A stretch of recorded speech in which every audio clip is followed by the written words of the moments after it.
Hello guys, welcome to my YouTube channel. My name is Aarti Yadav. और कैसे हैं आप सभी? उम्मीद करती हूँ बढ़िया होंगे। आज हम न्यूक्लिक एसिड का टॉपिक स्टार्ट करेंगे। न्यूक्लिक एसिड में हम देखेंगे कि न्यूक्लिक एसिड कौन कौन से कंपोनेंट से मिलकर बने हैं और न्यूक्लिक एसिड के टाइप्स क्या क्या हैं, सब कुछ देखेंगे। ओके, आ जाइए न्यूक्लिक एसिड को कंप्लीट करते हैं। Nucleic acids are polymer of nucleotides. Nucleic acid क्या होते हैं? न्यूक्लियोटाइड्स के पॉलीमर होते हैं made up of carbon, hydrogen, oxygen, nitrogen and phosphorus. Okay, Friedrich Miescher साहब ने डिस्कवर किया था न्यूक्लिक एसिड को किससे? पस सेल के न्यूक्लियस से। पस सेल मीन्स WBCs के न्यूक्लियस से इन्होंने, मीसर साहब ने न्यूक्लिक एसिड की डिस्कवरी की थी और इसे नाम दिया था nuclein. Components of nucleotides 3 type के होते हैं। न्यूक्लियोटाइड के 3 कंपोनेंट्स हैं, nitrogenous bases, pentose sugar and phosphate. Nitrogenous bases, pentose sugar and phosphate.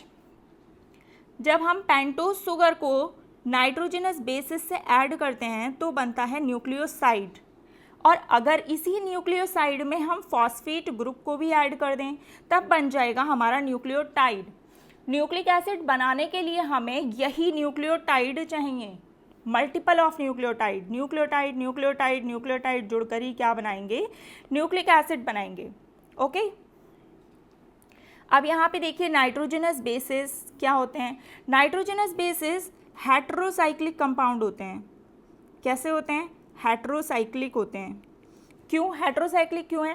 Basically organic compounds ऐसे जिसमें कार्बन, हाइड्रोजन, ऑक्सीजन पाए जाते हैं वो होते हैं, बट यहाँ पर नाइट्रोजन भी है ना, नाइट्रोजन भी है, इसलिए ये हेटेरोसाइक्लिक बेसिस होते हैं। ठीक है, नाइट्रोजनस बेसिस जो होते हैं वो हेटेरोसाइक्लिक होते हैं। अब आगे देखिए, यहाँ पर क्या है? नाइट्रोजनस बेसिस 2 टाइप के हैं, प्यूरिन्स एंड पिरिमिडिन्स। प्यूरिन्स देखिए नाम छोटा है इसका, बट दर्शन बड़े हैं इसके, क्योंकि प्यूरिन्स जो है वो 9 मेंबर्ड रिंग है, बट पिरिमिडिन का नाम बड़ा है बट इसका स्ट्रक्चर कैसा है? छोटा है।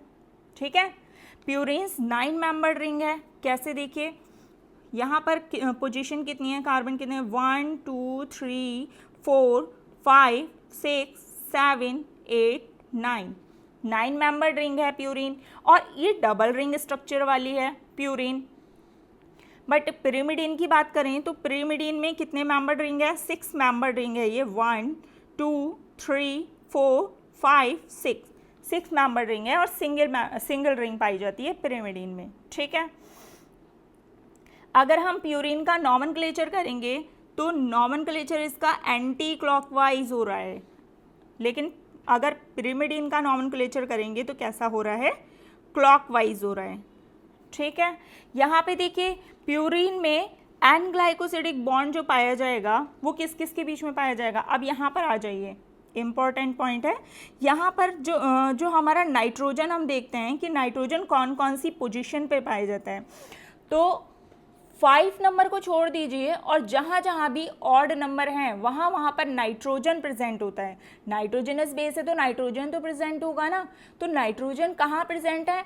ऑड नंबर में। 5 को छोड़ दीजिए, जितने ऑड नंबर हैं उसमें नाइट्रोजन प्रेजेंट है। यहाँ पर देखिए आप प्यूरिन में फर्स्ट, थर्ड, 5 को हमें लेना नहीं है, 5 को छोड़ दीजिए, एंड 7 एंड 9। ठीक है, तो नाइट्रोजन कहाँ कहाँ कौन कौन सी पोजीशन पर प्रेजेंट है? फर्स्ट, थर्ड, 7 9, 1 3 7 9 पोजीशन पर नाइट्रोजन प्रेजेंट है।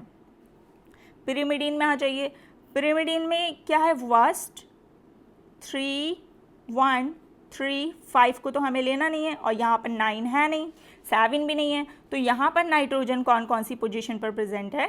फर्स्ट एंड थर्ड पोजीशन पे। ओके, अब यहाँ पे आ जाइए, देखिए एन ग्लाइकोसिडिक बॉन्ड जो बनता है, एन ग्लाइकोसिडिक बॉन्ड किस किस के बीच में बनेगा? नाइट्रोजनस बेस और शुगर के बीच में। जब हम न्यूक्लियोटाइड बनाते हैं तो मैंने बताया न्यूक्लियोटाइड बनाने के लिए 3 कंपोनेंट चाहिए। ऊपर मैंने बताया न्यूक्लियोटाइड बनाने के लिए 3 कंपोनेंट चाहिए, nitrogenous base, pentose sugar and phosphate. जब हम पेंटोस शुगर के साथ नाइट्रोजनस बेस को ऐड करते हैं तब बनता है एन ग्लाइकोसिडिक बॉन्ड। देखिए यहाँ पर N glycosidic bond, N glycosidic bond कैसे बनेगा, जब हम नाइट्रोजनस बेस में प्यूरीन को लेते हैं तो यहाँ पर नाइन्थ पोजीशन पे जो नाइट्रोजन प्रेजेंट है, ये वाला नाइट्रोजन बॉन्ड बनाएगा किसके साथ, पेंटोज शुगर के साथ, किसके साथ, पेंटोज शुगर के साथ बॉन्ड बनाएगा। बट अगर हम पिरिमिडीन लेते हैं तो पिरिमिडीन का जो फर्स्ट पोजीशन पर नाइट्रोजन है ये बॉन्ड बनाएगा पेंटोज शुगर के साथ। ठीक है, ये बात याद रखनी है क्योंकि ये पूछी जाती है कि किस किस के बीच में एन ग्लाइकोसिडिक बॉन्ड बनते हैं। अगर हम बेसिकली प्यूरीन नाइट्रोजनस बेस लेते हैं, प्यूरीन नाइट्रोजनस बेस लेंगे तो जब वो शुगर के साथ बॉन्ड बनाएगा तो वो किसके साथ बॉन्ड बनाएगा, 9th नाइट्रोजन के साथ शुगर जुड़ेगा। और अगर हम प्रीमिडीन लेते हैं तो फर्स्ट नाइट्रोजन के साथ शुगर ऐड होगा। ठीक है, अब इसका एग्जाम्पल याद करते हैं कि प्यूरीन में कौन कौन से नाइट्रोजनस बेस आते हैं। तो एडेनिन, ग्वानिन, कौन कौन से नाइट्रोजनस बेस आते हैं, एडेनिन एंड ग्वानिन। इसे आप याद रख सकते हैं, जैसे कुछ फ्रूट्स हैं हमारे पास या कुछ वेजिटेबल्स हैं तो हम किसी से कह रहे हैं ए जी कट कर दो, इसे फ्रूट को कट कर दो, तो हम कह रहे हैं ए जी कट कर दो। तो प्यूरीन से हमें याद रखना है, ट्रिक लगा लीजिए इससे कि एडेनिन एंड ग्वानिन को ऐसे याद रख लीजिए, ए जी कट कर दो, CUT। साइटोसिन, यूरेसिल, थाइमिन, ये किस में आएंगे, पिरिमिडीन में आएंगे। ठीक है, आगे आ जाइए। अब हमने नाइट्रोजनस बेस तो देख लिया, अब हमें पेंटोज शुगर देखना है कि पेंटोज शुगर क्या क्या है। पेंटोज शुगर क्या होते हैं, कार्बोहाइड्रेट्स ही होते हैं। कार्बोहाइड्रेट में हमने पढ़ा था कि उसे शुगर भी कहते हैं। अब पाँच कार्बन की जो शुगर होती है उसे पेंटोज शुगर कहते हैं। पेंटोज शुगर का फॉर्मूला अगर हम लिखें तो क्या आएगा, C5H10O5। बट एक्सेप्शन है इसमें, अभी बताती हूँ क्या एक्सेप्शन है। और पेंटोज शुगर हमेशा कैसी होती है, बीटा शुगर होती है।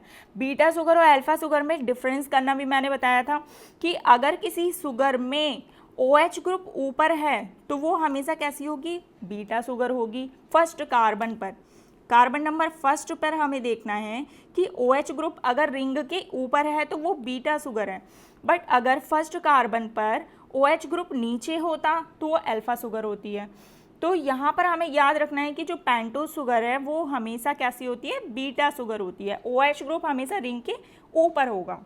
ठीक है, पेंटोज शुगर हमारी दो टाइप की होती है, ribose sugar and deoxyribose sugar. Ribose sugar कहाँ पाई जाती है, RNA में। डीऑक्सीराइबोज शुगर कहाँ पाई जाती है, DNA में। अब हम इसका स्ट्रक्चर देखते हैं कि राइबोज शुगर का फॉर्मूला क्या होगा, C5H10O5। बट डीऑक्सीराइबोज शुगर का फॉर्मूला क्या होगा, C5H10O4। यहाँ पे देखिए O5 है बट यहाँ पे O4 हो गया, एक ऑक्सीजन की कमी हो गई किसमें, डीऑक्सीराइबोज शुगर में। क्यों, क्योंकि यहाँ पर देखिए जब हम पेंटोज शुगर का फॉर्मूला स्ट्रक्चर बनाते हैं, ऑक्सीजन बनाया हमने, 5 कार्बन बना दिए, यहाँ देखिए 1 2 3 4, और 5वां कार्बन जो होता है, 5th कार्बन, वो हमेशा रिंग के बाहर होता है जो कि CH2OH हो जाता है। फर्स्ट कार्बन पर हमने OH को ऊपर रखा, हाइड्रोजन को नीचे रखा। क्यों, क्योंकि ये बीटा शुगर है। सेकंड कार्बन पे हमने HOH, थर्ड कार्बन पे HOH, और यहाँ पे CH2OH और नीचे H। अब यहाँ पे देखिए डीऑक्सीराइबोज शुगर में क्या होगा कि यहाँ पर सेकंड कार्बन पे देखिए आप, सेकंड कार्बन पे जो ऑक्सीजन है, इस ऑक्सीजन को हम रिमूव कर देंगे।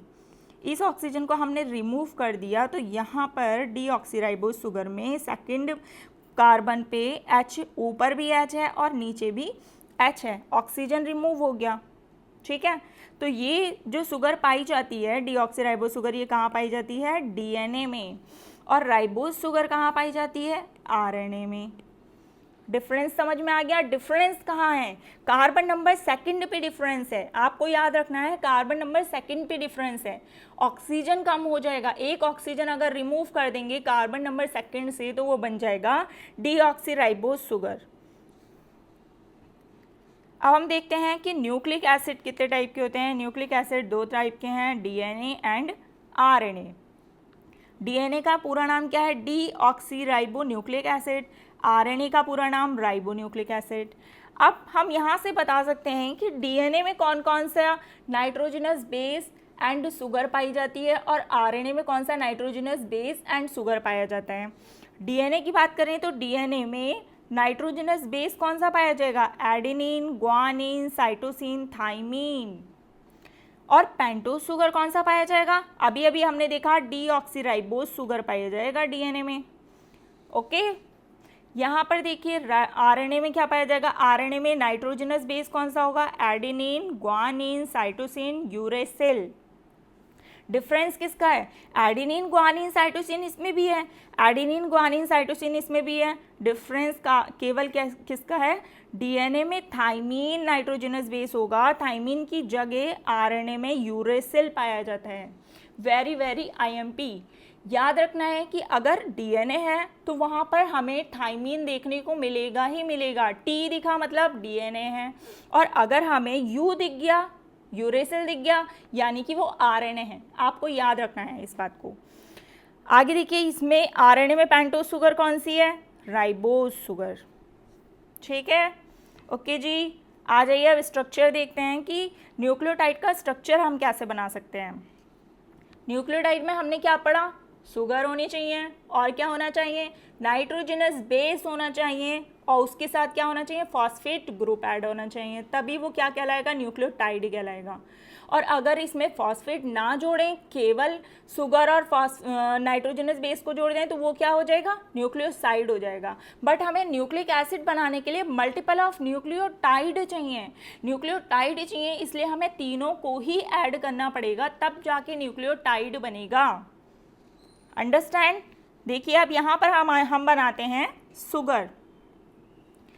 वैसे तो हम राइबोज शुगर और डीऑक्सीराइबोज शुगर कोई सी भी ले सकते थे, बट हमने यहाँ पर लिया है राइबोज शुगर, जो कि आरएनए में पाई जाती है। हमने ले ली यहाँ पर राइबोज शुगर, और इसमें कार्बन नंबर 1 पे क्या होगा? OH ऊपर होगा, बीटा शुगर है, OH H।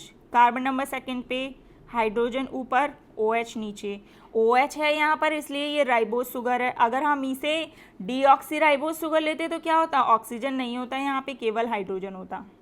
ठीक है, हमने बेसिकली राइबोज शुगर ली है अभी समझाने के लिए। यहाँ पे 3rd नंबर पे भी क्या है? OH। 4th पे H नीचे है, और ऊपर क्या जुड़ गया? CH2OH, ये 5th carbon.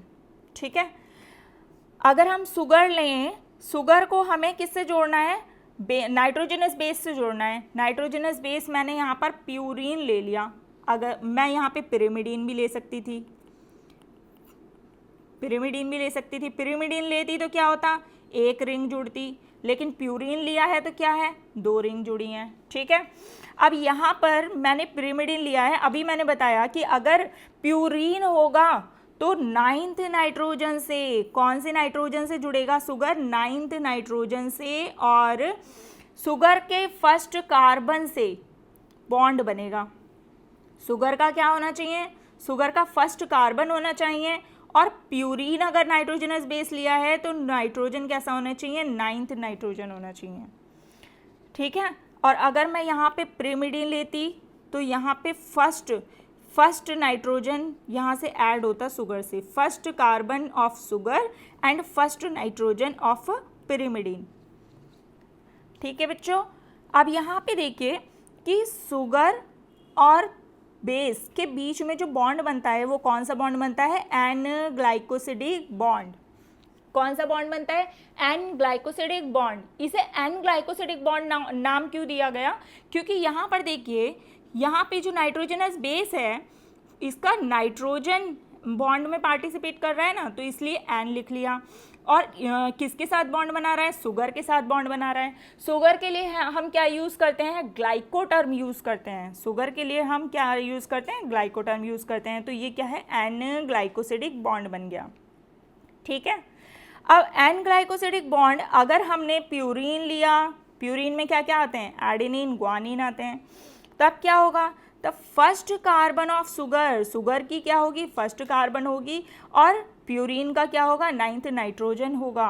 Very very IMP। Okay, अगर हम पिरिमिडीन लेते हैं, पिरिमिडीन में साइटोसिन, थाइमिन, यूरेसिल, पिरिमिडीन में क्या आते हैं, साइटोसिन, थाइमिन, यूरेसिल। पिरिमिडीन अगर हम शुगर के साथ जोड़ेंगे तो क्या आएगा, first carbon of sugar and first nitrogen of pyrimidine, pyrimidine की फर्स्ट नाइट्रोजन ऐड करेंगे। यहाँ पर जब हमने क्या किया, नाइट्रोजनस बेस को और शुगर को आपस में जोड़ दिया बॉन्ड के थ्रू, तो ये क्या बन गया, हमारा पूरा बन गया ये न्यूक्लियोसाइड। अब हम क्या करेंगे, अब इसी में ही शुगर में हम क्या ऐड कर देंगे, फॉस्फेट ग्रुप ऐड कर देंगे। फॉस्फेट भी कह सकते हैं, फॉस्फोरिक एसिड भी कह सकते हैं। इसे जब हम ऐड करेंगे, कैसे ऐड करेंगे, देखिए यहाँ पर शुगर लिया, शुगर के 5वें कार्बन से फॉस्फेट ग्रुप ऐड होता है। यहाँ पर हमने फॉस्फेट ग्रुप ले लिया, बीच में रख दिया फॉस्फोरस को, ऑक्सीजन, एक तरफ OH, OH, OH। अब CH2OH, इसके कार्बन से जो OH लगा है उससे वाटर मॉलिक्यूल निकल जाएगा बीच में से, फॉस्फेट के साथ जुड़कर वाटर मॉलिक्यूल निकल गया और यहाँ पर बन गया बीच में बॉन्ड। कौन सा बॉन्ड बनेगा, शुगर और फॉस्फेट के बीच में हमेशा बॉन्ड बनता है फॉस्फो एस्टर बॉन्ड। कौन सा बॉन्ड बनता है, फॉस्फो एस्टर बॉन्ड। अगर मैं एक फॉस्फोरस जोड़ा मैंने, फॉस्फो एस्टर बॉन्ड बन गया। अब इससे हम मैक्सिमम 3 फॉस्फेट ऐड कर सकते हैं। देखिए, second phosphate group, third phosphate group पूरा नहीं बना रही हूँ मैंने केवल PP लिख दिया है, ठीक है। 3 फॉस्फेट ऐड कर सकती हूँ मैं। अब यहाँ पर जो पहला फॉस्फेट शुगर से ऐड होगा उसके बीच में तो फॉस्फो एस्टर बॉन्ड बनेगा, बट जो बाद के फॉस्फेट ऐड होंगे तो फॉस्फोरस और फॉस्फोरस के बीच में जो बॉन्ड बनता है वो होता है फॉस्फो एनहाइड्राइड बॉन्ड। कौन सा बॉन्ड होता है, फॉस्फो एनहाइड्राइड बॉन्ड। यही हाई एनर्जी बॉन्ड है। जब हमें एनर्जी लेनी होती है तो यही बॉन्ड टूटता है, इस बॉन्ड के टूटने से ही हमें एनर्जी मिलती है। आगे मॉलिक्यूलर बेसिस में हम इसे एक्सप्लेन मैनर में देखेंगे। देखिए आगे, देखिए अब यहाँ पर शुगर और फॉस्फेट को ऐड किया था हमने तो न्यूक्लियोसाइड बना था, लेकिन अब यहाँ पे हमने फॉस्फेट को भी ऐड कर दिया तो ये क्या बन गया, न्यूक्लियोटाइड बन गया। नाइट्रोजनस बेस और शुगर को ऐड करने पे न्यूक्लियोसाइड, और इसमें अगर फॉस्फेट भी ऐड कर देंगे तो बन जाएगा न्यूक्लियोटाइड। बेसिकली यही हमें न्यूक्लिक एसिड बनाने के लिए चाहिए, मल्टीपल ऑफ न्यूक्लियोटाइड। ओके, अब हम नेमिंग देखते हैं कि नेम कैसे कैसे रख सकते हैं हम। न्यूक्लियोसाइड है तो कैसे नेम होगा, और न्यूक्लियोटाइड है तो कैसे नेम होगा उसका। नाइट्रोजनस बेस ले लिया हमने पहले, cytosine, uracil, thymine, adenine, guanine. अगर हमें न्यूक्लियोसाइड का नाम देखना है तो न्यूक्लियोसाइड में लास्ट में आता है ईन, ठीक है। और न्यूक्लियोटाइड अगर है तो न्यूक्लियोटाइड बनाने के लिए हम लास्ट में क्या कर रहे थे, न्यूक्लियोसाइड में फॉस्फेट ग्रुप को ऐड कर रहे थे या फॉस्फोरिक ग्रुप को ऐड कर रहे थे। तो यहाँ पे क्या होगा, लास्ट में हमें देखना है इक एसिड या एट आएगा। जैसे साइटोसिन का अगर हमने न्यूक्लियोसाइड बनाया तो क्या नाम हो जाएगा इसका, साइटिडीन। और इसी का ही न्यूक्लियोटाइड बनाया तो साइटिडाइलिक एसिड या साइटिडाइलेट। यूरेसिल का न्यूक्लियोसाइड क्या होगा, यूरेडिन। थाइमिन का न्यूक्लियोसाइड क्या होगा, थाइमिडिन। आई लग रहा है, इन। एडेनिन का क्या होगा, एडिनोसिन। ग्वानिन का ग्वानोसिन। बट अगर मैं न्यूक्लियोटाइड का नाम लिखूं तो इसका यूरेसिल का क्या होगा, यूरिडाइलिक एसिड या यूरिडाइलेट। और थाइमिन का क्या होगा, थाइमिडाइलिक एसिड या थाइमिडाइलेट। और एडेनिन का क्या होगा, एडिनाइलिक एसिड या एडिनाइलेट। ग्वानिन का क्या होगा, ग्वानाइलिक एसिड या ग्वानाइलेट। ओके, एक एसिड, फॉस्फोरिक एसिड जोड़ा इसलिए एक एसिड आ रहा है, और अगर इसे फॉस्फोरिक एसिड को फॉस्फेट ग्रुप भी कहते हैं तो फॉस्फेट जोड़ा तो 8 आ रहा है लास्ट में, ठीक है। अब डीऑक्सीराइबोस शुगर अगर यूज़ करेंगे तो इसमें क्या लगा देंगे, डीसाइटिडाइलेट या डीसाइटिडाइलिक एसिड या डीसाइटिडीन। डी के टर्म का यूज़ कर देंगे। आगे मैं इसे और मॉलिकुलर बेसिस में और अच्छे से समझाऊंगी कि नेमिंग कैसे कर सकते हैं, ठीक है। न्यूक्लियोटाइड अलग होगा, न्यूक्लियोसाइड अलग होगा, सबको अच्छी तरीके से समझेंगे। तो कंप्लीट हुआ हमारा न्यूक्लिक एसिड। न्यूक्लिक एसिड में आपको इतना बहुत अच्छी तरीके से तैयार करना है कि न्यूक्लिक एसिड के कंपोनेंट्स कौन कौन से हैं, किस किस से न्यूक्लिक एसिड मिलकर बना है, न्यूक्लियोसाइड कब बनेगा, न्यूक्लियोटाइड कब बनेगा, ठीक है।